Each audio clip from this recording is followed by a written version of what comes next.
I'm Serenity. Standing in my new studio, surrounded by the smell of fresh paint and the soft glow of sunlight through the tall windows, I'm reminded of how far I've come. The silence here is a luxury, a stark contrast to the chaos I left behind.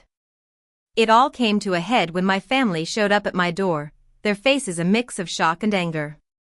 The letter notifying them that the mortgage on their home had been transferred to Celestial Estates LLC, a company I'd secretly established, had finally reached them. My father, Mr. Thompson, stood there in his crisp suit, his jaw clenched tightly. My mother, Mrs. Thompson, wrung her hands nervously, and my younger sister, Lily, stood behind them, arms crossed defiantly. I opened the door halfway, stepping into the threshold. Serenity, my mother began, her voice overly sweet, we got a letter. Some company took over the mortgage. We think there's been a mistake.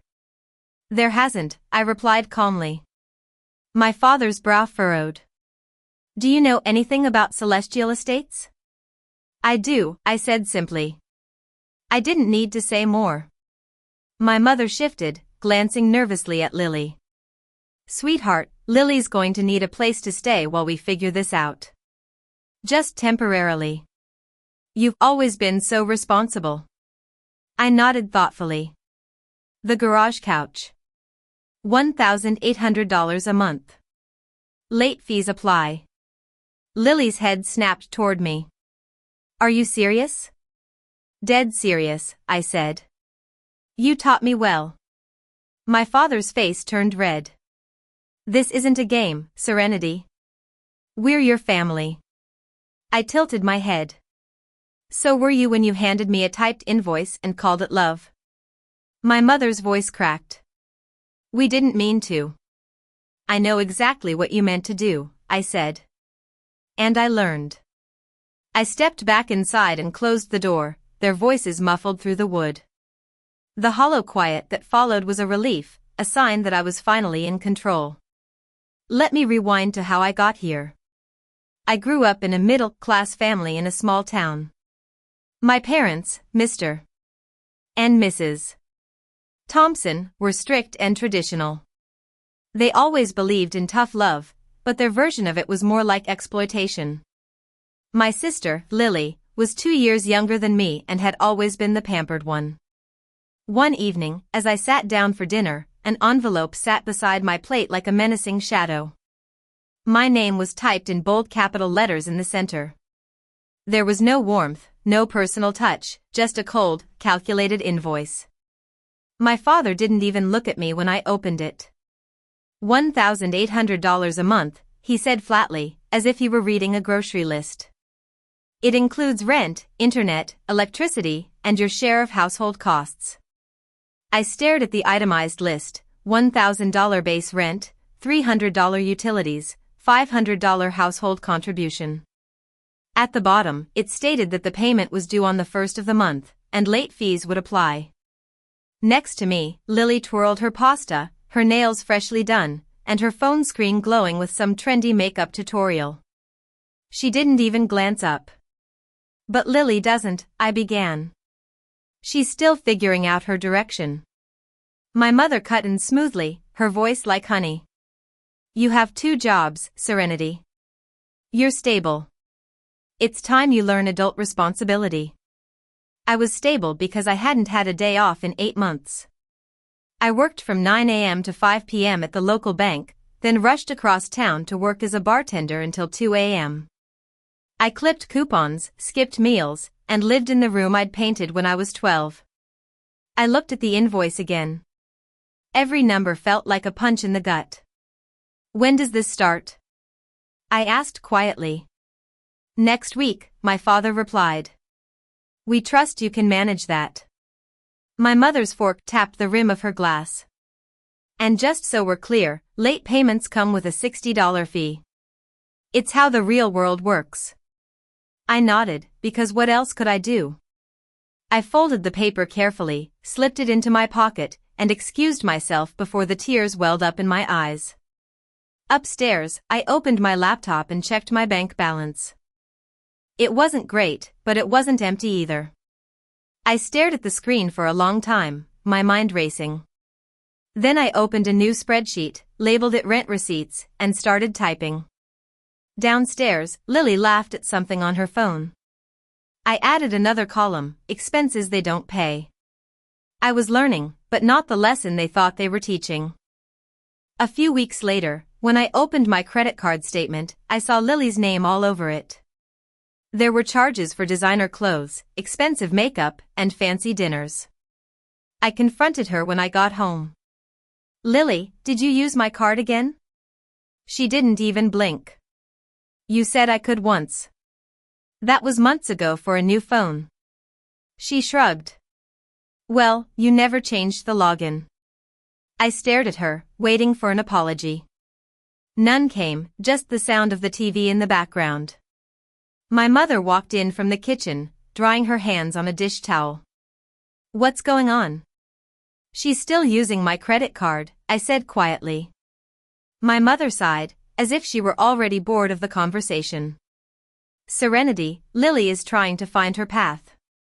You're the one with steady income. Why not support each other instead of keeping score?" I swallowed the lump in my throat. They didn't see it as theft. They saw it as expected, natural. In their eyes, I earned, and she consumed. That night, I sat on my bed and scrolled through my bank app. There were charges I didn't recognize, spa treatments, concert tickets, and luxury hotel stays. I clicked open my spreadsheet and added a new tab, Lily's charges. Then I opened a new browser tab and typed how to dispute unauthorized family credit card use. But I didn't press enter. Instead, I opened another tab and searched how to open a high-yield savings account. I opened the account during my lunch break at a small credit union on the other side of town. I used my work email, set up a new P.O. box for correspondence, and funded it with the small bonus I'd earned last year for exceeding my sales targets at the bank. $1,200 was a quiet start. That night, I updated my spreadsheet, tab by tab. Rent payments, utility contributions, groceries I'd bought without being asked. I created color-coded columns, green for confirmed payments, yellow for disputed charges, red for Lily's digital footprints on my accounts. Every click felt like a small victory. A few days later, I was balancing deposits at my teller window when my coworker, Ethan, leaned over the divider with his usual friendly grin. "You look like you're gearing up for a battle." "Maybe I am," I muttered. He raised an eyebrow, and I told him, not everything, but enough. I showed him the rent invoice, Lily's charges, and the unspoken rules of my house. "Want to see something?" he asked, then pulled up a public mortgage registry on his screen. "Your parents refinanced last year. Their loans are delinquent, at least 100 days behind." I blinked. "But I've been paying." "They're not teaching you anything," he said. "They're keeping the lights on with your paycheck. That's not responsibility. That's dependence." Later that evening, I stared at my spreadsheet again. I added a new row beneath mortgage contribution in bold. I typed, "This isn't about helping me grow. This is about keeping them from drowning." Then I made 2 copies, one for my desktop, one for the cloud, and labeled the folder Evidence. I closed the screen and lay back on my bed, trying to calculate how long it would take to save enough to leave. The number was daunting, the hours endless. But I wasn't just working anymore. I was recording, and recording was my form of resistance. One day, during a late lunch, Ethan slid his phone across the break room table. "Look at this," he said. "A foreclosed 4-bedroom house in a nice neighborhood. The owner is desperate to sell, so it's priced way under market." I expected a dilapidated fixer-upper, but the pictures showed a well-maintained house with a large backyard, a cozy fireplace, and beautiful hardwood floors. It wasn't a mansion, but it looked like a place I could call home. "I can't afford a house," I said, though my voice wavered. Ethan shrugged. "Not today, but maybe not as far off as you think. You've been saving, right?" I nodded slowly. The number in my secret account was growing steadily each week. It wasn't enough for a dream home, but maybe enough for a start. That night, after my shift at the bar, I stayed up late reading everything I could find about buying a home through an LLC, ways to keep real estate purchases private, and protecting personal identity. By morning, I had a plan. I met with Ms. Harris, a longtime client from the bank and a semi-retired real estate agent, at a local coffee shop. She'd always been kind and discreet. When I told her what I needed, she didn't bat an eye. "We'll set up a shell LLC," she said. "You'll be the sole member, but your name won't be on the purchase paperwork, just Celestial Estates LLC." I smiled at the name. "Why Celestial?" "You picked it," she said, smirking. "It was the first thing you wrote when I asked what this was really about." I didn't remember writing it, but I liked the way it sounded. Strong, final. The paperwork moved quickly. Ethan helped me draft the financials, and Ms. Harris handled the filings. By the following week, I had a folder labeled with the LLC's name and a checklist titled Operation Exit. Each night, I packed a few boxes, clothes, books, old journals, anything I didn't want to leave behind. I kept them in the trunk of my car and drove them to a storage unit during my lunch breaks. Nobody asked where my bookshelf went. Nobody noticed my closet getting emptier. Lily was too busy with her social media posts, and my parents just assumed I was tired. I chose a Wednesday. Everyone would be out. Lily had a dance class she rarely attended but never skipped. My mother's book club met at the library, and my father played golf with his friends. I'd rehearsed the timing down to the minute. Ethan helped me load the heavier boxes into his truck that morning under the pretense of helping me move some work supplies. The rest, my toiletries, the last drawer of clothes, and my laptop fit neatly into the back seat of my car. I left my key on my nightstand. On the kitchen table, I placed a single sheet of paper folded in half. The front read simply, "Serenity," inside, "As of today, I am moving out. Rent is no longer due. The internet and all other services attached to my name will be disconnected within 24 hours. Please forward any mail to the address on file with the bank. S.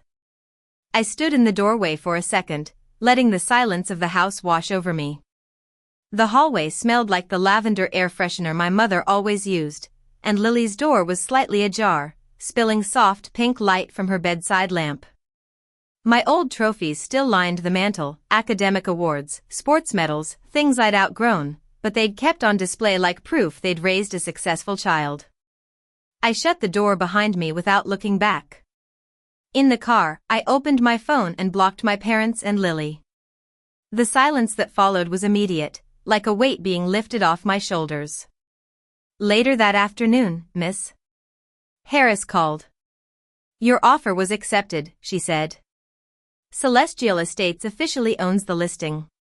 We'll close in under 30 days. I pressed my forehead to the steering wheel and closed my eyes.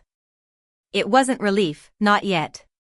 But I knew that the exit wasn't just a dream anymore. It was real. I parked the car outside my temporary sublet, a small studio at Ethan's cousin's place. That night, I slept without earplugs. No more arguing, no more noise, just peace. The next morning, when I checked my savings, I added a new line beneath the total. Final rent paid, none. They found me faster than I expected. The letter must have arrived that morning. A plain envelope with black ink addressed to current resident. Inside was a formal notice that the mortgage on their home had been transferred to Celestial Estates LLC, effective immediately. Ms. Harris texted me a photo of my mother's face as she retrieved the mail. She looked pale, shocked, and my father stood behind her, his eyes filled with anger. By evening, they were at my door. And that's how we ended up in the situation I described at the beginning. After they left, I walked back to my studio. I sat down at my easel, and for the first time in years, I picked up a paintbrush. The canvas was blank, but the possibilities were endless. A few days later, I sent the rent notice on the 1st of the month. It was short, professional, and left no room for misunderstanding. Payment due to Celestial Estates LLC, market rate. Grace period 5 days. Late fees apply. It felt strange to hit send, not out of guilt, but from the clarity of it. I wasn't waiting for them to do the right thing anymore. I was simply doing what they'd trained me to do. 2 days later, Ethan forwarded me an email from Lily. She'd applied for a receptionist job at a local spa and had used me as a reference. I approved the request without comment. That evening, Ethan and his girlfriend, Mia, came by with takeout and a bottle of wine. We spread everything out across my small dining table. Ethan raised his glass. "You're technically profitable," he said, raising an eyebrow. "Didn't think your revenge arc would turn into a functioning business." I laughed. "Really? They taught me to collect receipts. I just took it a little further." Mia grinned. "Maybe too far." "Maybe not far enough," Ethan added. We clinked glasses and toasted to bad beginnings with better endings. Later, when the dishes were cleared and the house had gone quiet, I opened the drawer of my filing cabinet and slid the rent notice copy into a folder marked New Start. It was the first document I'd created without fear attached to it. The house was quiet. My account was stable. My brush sat clean beside a canvas half, covered in warm oranges and cool blues. Tomorrow, I'd finish it. But tonight, I simply let the silence be mine. The studio smelled like new beginnings. Fresh paint, unfinished wood, a hint of turpentine that reminded me of my art classes in college. I stood in the center of the space, sunlight pouring in through the tall windows, and let myself take it all in. It was all mine. I'd signed the lease under Celestial Estates. The LLC had assets now, a steady income from a mortgage they thought would break me. Instead, it built this. As I dipped the brush into the paint again, I knew this wasn't revenge. It was a return to myself, a reclaiming of my life and my future.